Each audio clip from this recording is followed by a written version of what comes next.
Et c'est parti pour Enjeu Patrimoine, où nous allons à présent parler du LMNP, mais aussi du LMP, deux dispositifs qui permettent de faire de la location meublée. Et on va regarder l'impact fiscal que ça peut avoir quand vous lancez. Pour cela, nous avons le plaisir de recevoir sur le plateau de Smart Patrimoine Benoît Dambre, avocat en droit fiscal chez PDGB. Bonjour Benoît Dambre. Bonjour Nicolas.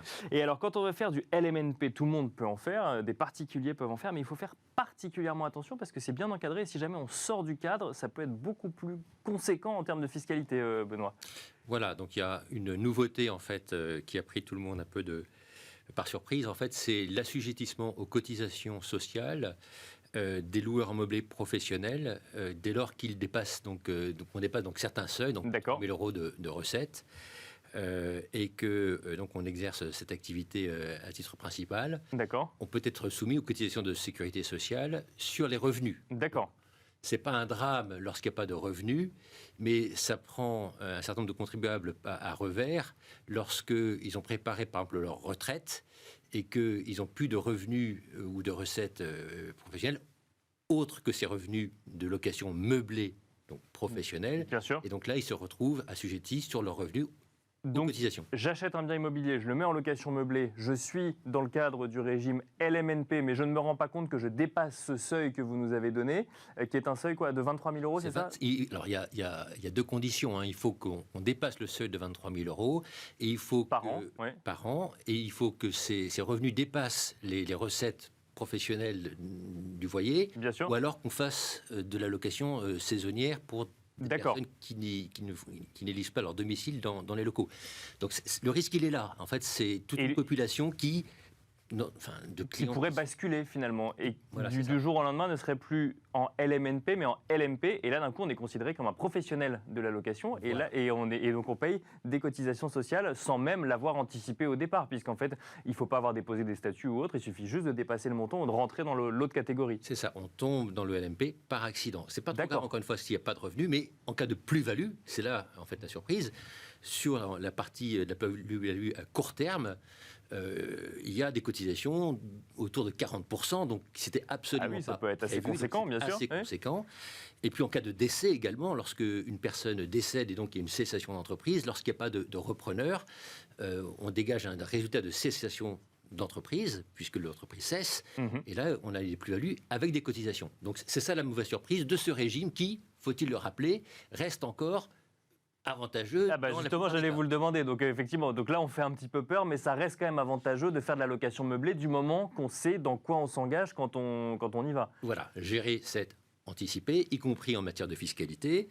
Et donc la location meublée non professionnelle ou professionnelle reste avantageuse par rapport à l'autre régime des revenus fonciers, puisque depuis 2006, on n'a plus cet abattement de 14% qui était là pour prendre en compte en fait la dépréciation de la valeur de l'immeuble. En matière de location meublée, donc non professionnelle, on a un peu le meilleur des deux mondes, parce que pendant la durée de portage de l'investissement, on déduit l'amortissement donc sur les constructions. Donc, en fait, en réalité, on a très très peu ou pas de revenus imposables. Et lorsque l'on cède l'immeuble, quand on est en LMNP, donc non professionnel, on dépend de la fiscalité des plus-values privées. D'accord. Avec une exonération au bout de 22 ans en matière d'impôt sur le revenu et 30 ans en matière de prélèvements sociaux. Donc ce régime reste quand même très avantageux. Du moment qu'on est sur du long terme. Parce que là, vous nous parlez de 22 ans ou 30 ans, donc il faut faire ça sur le long terme pour le coup. Absolument, absolument. C'est-à-dire qu'on n'a pas de rattrapage, comme on a en matière de fiscalité professionnelle, de l'amortissement qu'on déduit sur toute la durée de portage. En plus-value, au bout de 30 ans, on est exonéré parce qu'on reste en plus-value privée en LMNP. Et en LMP, on a tout un tas d'exonérations si on exerce l'activité pendant 5 ans et qu'on a moins de 90 000 euros de recettes, donc, par exemple. Et donc là, effectivement, on n'a aucune imposition sur la plus-value dès lors qu'on a ces conditions qui sont respectées. D'accord, oui, je comprends. Okay. Donc vous allez nous dire, attention, donc ça veut dire qu'effectivement ça reste avantageux, mais il faut faire attention à rester dans le cadre qu'on a défini au départ. C'est-à-dire que faire du LMP, c'est pas grave du moment qu'on sait qu'on le fait au départ et qu'on a anticipé les coûts supplémentaires qu'on allait avoir des revenus de location. Exactement. Et donc le risque, encore une fois, c'est plus l'assujettissement aux cotisations sociales en cas de plus-value. C'est ça. Ça s'anticipe. Et de voir ses revenus grignoter très fortement, alors là même qu'on les avait prévus pour sa retraite, si jamais on passe d'un cadre fiscal à un autre. Qu'est-ce qu'on peut faire dans ces cas-là? Est-ce qu'il y a des bonnes pratiques pour encadrer cette initiative dont vous nous avez rappelé les avantages? Éviter d'abord de tomber dans l'allocation meublée professionnelle si on anticipe des plus-values, si on anticipe des cessions. Maintenant, si on souhaite donner, par exemple, aux enfants qui souhaitent poursuivre une activité, le régime est complètement différent. Donc, encore une fois, il n'y a pas de solution miracle dans toutes les situations. Le tout, c'est d'anticiper. D'accord. Et si on ne veut pas être soumis au régime des LMP, pour en sortir, avoir des recettes professionnelles qui excèdent celles de l'allocation meublée ou être en dessous du seuil de 23 000 euros. Par exemple. Et ça, il faut le faire forcément en direct ou on peut passer par un intermédiaire, une entreprise qui pourrait permettre, je ne sais pas, plus de souplesse ou, sur ce type de dispositif? Alors, l'allocation meublée, qu'elle soit professionnelle ou non professionnelle, on peut l'exercer en direct ou via une structure sociétaire, donc une société interposée, pas n'importe laquelle, surtout pas de SCI. Sinon, on tombe, pour ce coup, dans l'impôt sur les sociétés, ce qui est une bain de sang au plan fiscal en cas de plus-value. D'accord, donc là en plus on aurait et les cotisations sociales et l'impôt sur les sociétés. D'accord. Ce serait un régime complètement différent, mais en cas d'exercice par une société de l'activité, il ne faut pas que ce soit en SCI. D'accord, ok, retenons ça.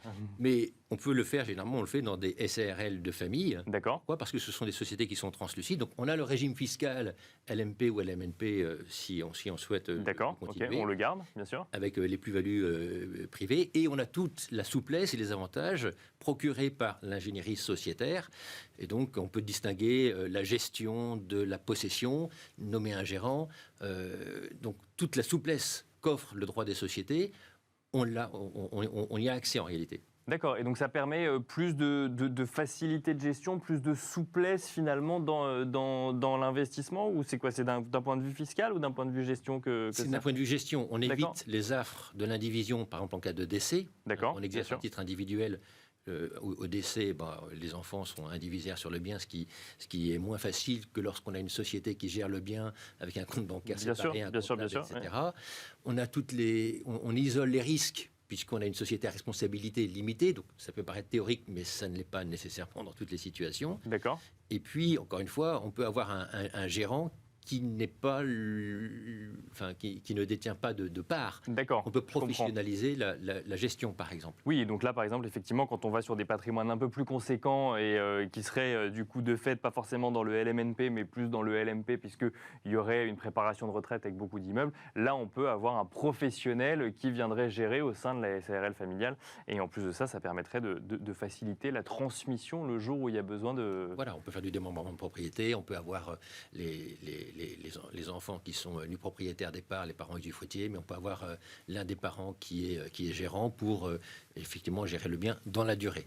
Alors, il nous reste 2 minutes. Est-ce qu'il y a d'autres choses qu'il faut absolument mentionner sur ces dispositifs ou on a un petit peu fait le tour des points d'alerte sur le sujet? Peut-être attirer l'attention sur d'autres impositions, puisque effectivement en matière d'IFI, par exemple, le fait qu'on soit en location meublée professionnelle, sous certaines conditions qui, là, pour le coup, sont un peu plus restrictives, on peut exonérer les biens de l'assiette de l'IFI. D'accord, donc bien sûr. Oui. C'est comme quelque chose qui peut être alors la même qui génère un revenu, c'est bien.